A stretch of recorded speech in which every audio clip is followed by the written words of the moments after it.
Bismillahirrahmanirrahim. Assalamualaikum warahmatullahi wabarakatuh.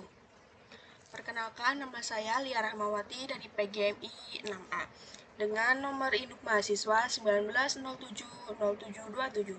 Insya Allah di sini saya akan sedikit menjelaskan tentang jenis dan konsep permainan gerak dasar pada aktivitas air, khususnya untuk sekolah dasar atau madrasah ibtidaiyah.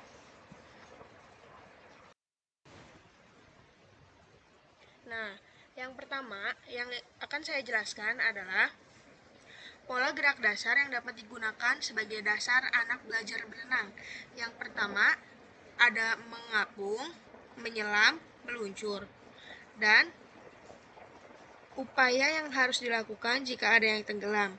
Kemudian saya juga akan menjelaskan tentang macam-macam gaya renang. Yang pertama ada gaya bebas, gaya dada, gaya kupu-kupu, dan gaya punggung.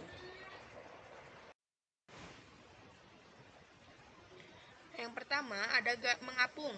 Mengapung adalah aktivitas berusaha menjaga tubuhnya agar tidak tenggelam di dalam kolam. Latihan mengapung dapat dilakukan dengan beberapa cara antara lain. Yang pertama, peserta didik memegang lututnya masing-masing dan kepala dimasukkan ke dalam air. Usahakan tidak menyentuh dasar kolam. Yang kedua, peserta didik melentangkan tubuhnya dan kepala menghadap ke atas. Yang ketiga, peserta didik melentangkan tubuhnya dengan kepala menghadap ke bawah atau melihat dasar kolam. Untuk gambarnya, untuk lebih jelasnya ada gambar di samping.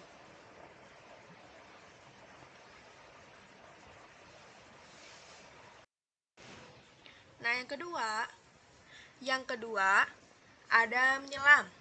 Menyelam yaitu memasukkan tubuh ke dalam kolam. Guru memberikan materi ini kepada peserta didik dengan instruksi memberikan permainan, misalnya mencari koin atau kelereng di dasar air. Pola gerak tersebut adalah salah satu cara mengajarkan menyelam melalui permainan.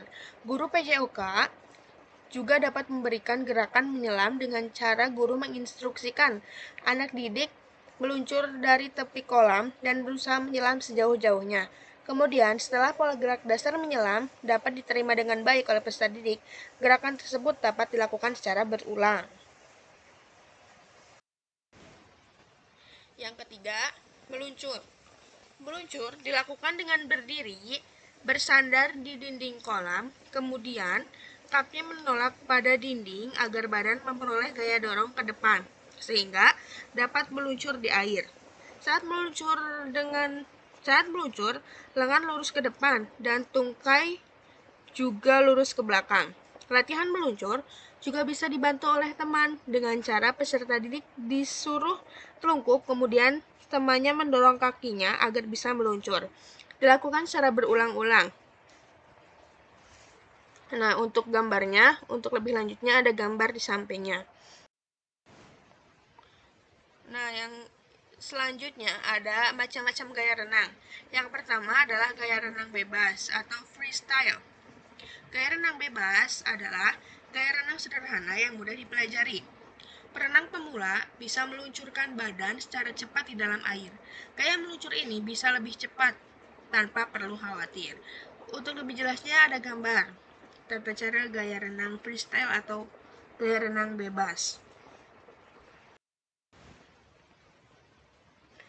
Nah, yang kedua ada gaya renang dada. Gaya renang dada adalah gaya renang yang menggunakan gaya dada. Gerakan seperti kata ketika berenang.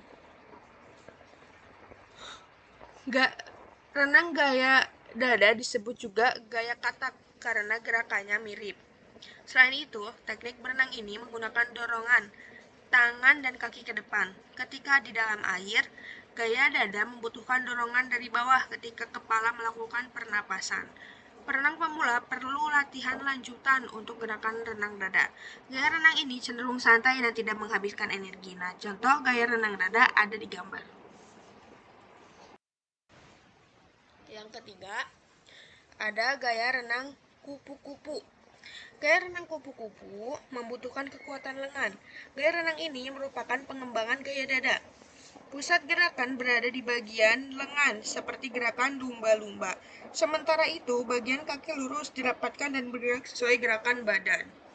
Nah, contoh gaya renang kupu-kupu ada di gambar. Selanjutnya atau yang terakhir ada gaya punggung. Gaya punggung ini kerap disebut sebagai salah satu gaya renang yang paling sulit dipelajari. Namun, apabila sudah berhasil dikuasai, gaya punggung justru akan menjadi yang cukup enak dilakukan karena memungkinkan perenang mengambil nafas lebih leluasa. Nah, yang selanjutnya adalah untuk membantu penguasaan keterampilan air, khususnya pembelajaran renang dibutuhkan alat-alat seperti papan pelampung atau kickboard, sabuk pengaman, pelampung kaki, masker, kacamata renang, penjepit hidung, sepatu katak, dan kaos kaki, stopwatch, dan lain sebagainya. Dari beberapa alat tersebut, yang dominan dipergunakan untuk belajar yaitu kacamata renang, papan pelampung, fins, dan pelampung kaki. Selanjutnya, ada hal yang harus dilakukan ketika ada orang yang tenggelam. Yang pertama, upayakan agar korban tenang, tidak panik. Yang kedua, jika korban masih dapat menggerakkan anggota tubuh, pertolongan dapat dilakukan dengan mendorong badan ke arah korban. Pertolongan dapat dilakukan dengan mendorong badan korban ke arah pinggir kolam secara perlahan-lahan. Yang ketiga, jika korban tidak dapat menggerakkan anggota tubuhnya atau pingsan, dapat dilakukan pertolongan dengan cara membuat korban tenang dan upayakan wajah korban berada di atas permukaan air saat dibawa ke pinggir kolam. Nah, sekian yang dapat saya sampaikan. Mohon maaf atas segala kekurangan. Saya Lina Rahmawati dari PGMI 6A mengucapkan wassalamualaikum warahmatullahi wabarakatuh.